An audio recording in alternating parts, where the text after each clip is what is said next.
강대강대치를 이어가던 한일 양국의 경제 갈등이 잠시 소강 상태에 들어간 모습입니다. 하지만 양국의 갈등은 언제든지 다시 확산될 수 있는 상황인데요. 류정훈 기자와 함께 알아보겠습니다.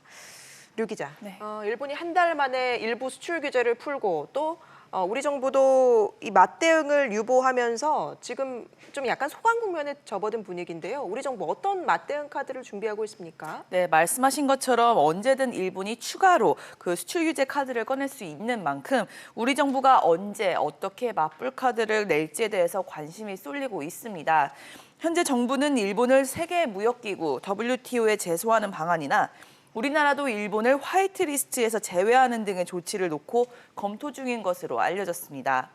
WTO는 최종 결론까지 최소 2년이 소요되지만 승소할 경우 일본 정부의 논리를 근본적으로 무력화하고 국제사회로부터 지지를 얻어내는 효과를 기대할 수 있습니다. 우리 화이트리스트에서 일본을 제외하는 방법은 정부가 조금 더 상황을 지켜보고 카드를 꺼내들 것으로 보입니다.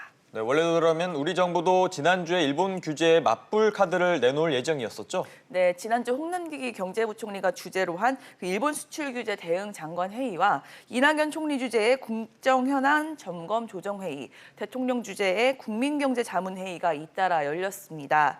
우리 정부의 첫 맞대응 조치가 나올 것으로 예상이 됐지만 일본을 화이트리스트에서 배제하는 전략물자 수출입 고시 개정안 발표는 미뤄졌습니다. 예. 정부가 대응 카드를 포기한 거 아니냐는 관측이 나왔지만 정부는 화이트리스트 배제 발표를 잠시 보류한 것이라고 발표했습니다.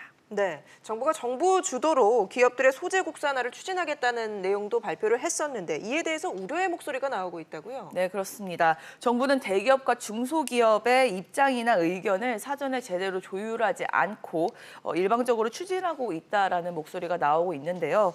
일부 대기업들은 취지는 공감한다면서도 성사가 불투명해 쉽게 사업에 뛰어들 수 없다며 난색을 보이고 있습니다.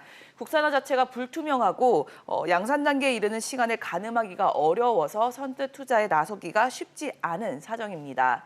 여기에 일본이 언제 어느 수준까지 수출 규제를 확대할지도 불확실한 상황에서 정부가 국산화 의지를 언제까지 지속할지 의문이라는 불안 심리가 나타나고 있는 모습입니다. 네, 이런 가운데 홍남기 경제부총리가 오늘 대기업 생산 공장을 찾는다면서요? 네, 그렇습니다. 파주에 위치한 LG 디스플레이 생산 공장을 방문할 예정인데요. 홍남기 부총리는 파주 공장을 둘러보고 업계 관계자들과 간담회를 가질 예정입니다. 예. 일본의 수출 규제로 인한 여파를 파악하고 기업들의 애로를 해소하기 위한 방문인데요. 이어 오늘 15일 문재인 대통령의 광복절 경축사에 어떤 내용이 담길지도 관심사입니다. 청와대에 따르면 연설문에는 대일, 대북 메시지가 들어갈 것으로 보이는데요.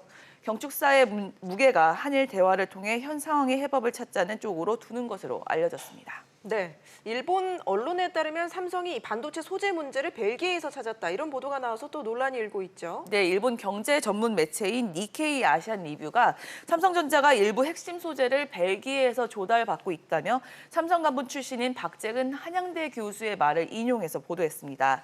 언론 보도에 따르면 박 교수는 삼성전자는 최첨단 칩 제조 공정에서 필요한 화학 물질을 6개월에서 10개월 단위 물량으로 구입하고 있다라고 밝혔는데요. 이 물질이 EUV 레지스트일 것이란 추측이 나왔습니다. 그러나 박 교수는 매체와 접촉한 적도 없는데 말을 인용해서 보도했다며 완전한 오보라고 밝혔습니다. 알겠습니다. 류 기자 얘기 잘 들었습니다.